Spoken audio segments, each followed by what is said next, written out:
Another issue that you may find happens to your camera is bits of it crack or break off. I found recently that the top panel, the top LCD panel on my 5D had actually broken. I must have bumped it, banged it, or something happened to it. And as you can see here, it's well and truly split. Actually split a little bit just on the left-hand side. This pretty much taking it off the camera. But I thought, well, what the heck, it doesn't really matter. Here's the damage, and so that was a little bit off-putting.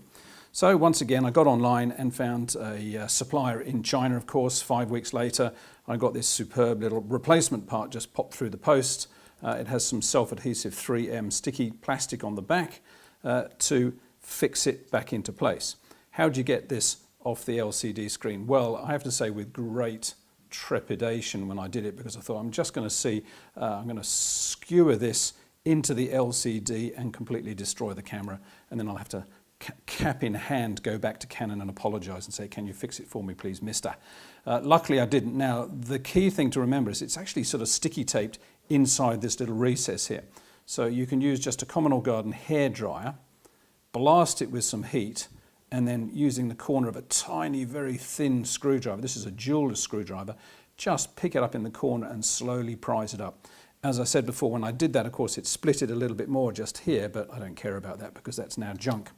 So you can prise it out, and if you just lift it up, and once you lift it up, of course, the blade of the screwdriver is horizontal, it's flat onto the LCD, so there's not much danger of you actually poking it into the LCD itself, because this surface is quite fragile. Then spend a little bit of time with a cotton bud, getting intimate with the groove around the edge here, and I've just wet this very, very slightly, tiny little bit of damp, and you can see the amount of gunk that has come off the sealing ring around here, and this is just rubbish that's just accumulated, I suppose, over the years and got down in between the edge of the perspex screen and the camera body. So it's not even made of glass, of course, this is just a perspex or a plastic cover of some sort, and as you can see as I'm scrubbing around, it comes up with some pretty good dirty dust. So just be careful not to stick your paws right on top of the LCD screen. Of course, that's going to be fairly fragile, but it's also very difficult to clean once you've got your dirty fingerprints on it.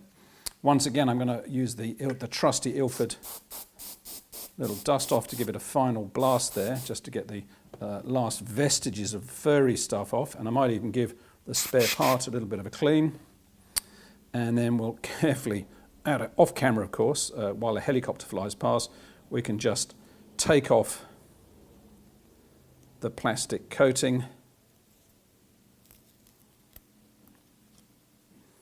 that covers this, especially the backing. There we go. Now you do have to be a little bit careful because they've actually cut this inside. So what I mean by that is this little white piece of non-sticky paper comes out from the inside, leaving just the little sticky back double-sided plate just under the black area here, but not on the screen. And then what we do is very simply, we just place this into position. There we go, just drop it in very carefully, making sure, of course, it goes the right way round. This is where we find out if there is a right way round or not. And I think it's very, very slightly different down this end. So we're going to just pop that in, and with the help of a little bit of brute force, just click it in, and there you go. It's probably a good idea to leave a bit of pressure on it for a few minutes anyway, just to make sure that the double-sided take actually takes, and then you're good to go.